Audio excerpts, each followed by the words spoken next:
marxaladda kale waa in qofka loo adeegsado wax lagu magacaabo rubber band ligation kaas oo ah midda anagu aan ku daweyno oo ah in laga xiro baabasiirka meesha uu kaga yaalo dulaalka malawadka isla markaana si iskiisa oo baabasiirku u soo go'o ayadoo la kabaabiyeenin dhigna aan laga keenin marxaladaasi. السلام عليكم أصحابتا كسو دوادا مركلة إيه برامشدنا عافمادكا مقعيقو ودكت شريف حديق باباسيركو وبرركو يمادا حديدادا ملاودكا كواس oo awoodi waaya inay dhiiga dib ugu celiyaan qaybaha sare ee jirka si loo gaarsiiyo wadnaha ilaa sanbabada oxygen loogu soo daro waxaana sabab u ah caloosha qofka oo adag iyo saxarada oo isku xirta dulaalka malawadka. inta kadib waxa dhacda marka calooshiisu qofka ay adag tahay isla markaana uu awoodi waayo in saxaro jilcan oo dhigo xilliga suuliga oo fadhiyo oo isku dayo inuu saxaradaasi riixo isla markaana uu xoog ku soo marsiiyo dulaalka malawadka.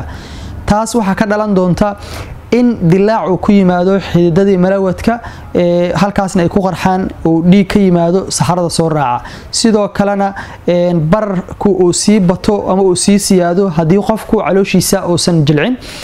inta kadib waxa ku abuurmi doona qofkaasi baabasiir oo xididada ayaa dhowr meel barar ka sameyn doona. inta kadib si joogto ah ayuu ugu sii kordhi doona baabasiirkaasi xaaladiisuna waxay gaari kartaa meel halisa.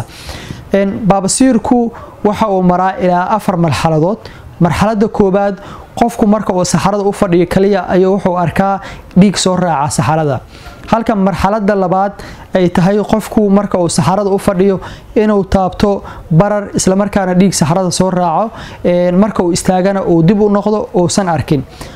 marxaladda saddexaad ayaa ah in qofku marka uu saxarada u fadhiyo oo soo raaco saxaradaasi dhiig isla markaana barar oo banaanka ka taabto isla markaana bararkaasi uusan hore ka noqon laakiin marka gacantiisa uu qofku ku celiyo oo riixo oo bararkaasi dib u noqdo.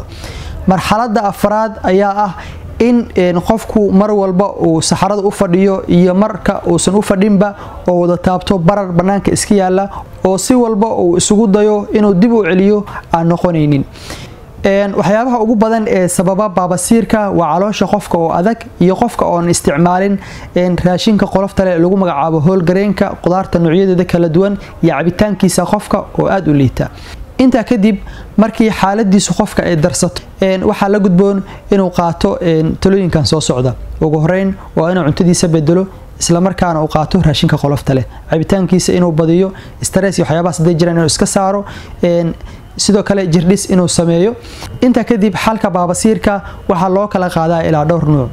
qaybta koobaad qofka waxa la siiyaa dawooyin oo ka qaato afka ama laga siiyo qaybta malawadka oo isugu jira kaniiniyaal iyo bawmaatooyin iyo waxyaabo la xiriira.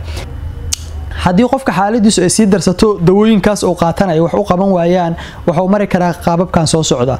mar waa in qofka qalin lagu sameeyo lagana jaro qaybta malawadka uu kaga yaalo baabasiirka iyadoo la kabaabiyeenayo. marxaladda kale waa in qofka loo adeegsado wax lagu magacaabo rubber band ligation kaas oo ah midda anagu aan ku daweyno oo ah in laga xiro baabasiirka meesha uu kaga yaalo dulaalka malawadka isla markaana si iskiisa oo baabasiirku u soo go'o ayadoo la kabaabiyeenin dhigna aan laga keenin. marxaladaasi ilaa iyo 3 waji ayay maraysaa rubber band ligation. ugu horeyn waa in la dhuuqo baabasiirka marka xigta waa in cinjir looga dhajiyo qaybta dambe marka saddexaadna waa in lagu daayo taas oo ka go'i doonta qofka markuu gurigiisa tago dhowr maalin kadib. waxay ku xirantahay mar walba halka uu baabasiirku kaga yaalo iyo difaaciisa jirka. وما تسنتين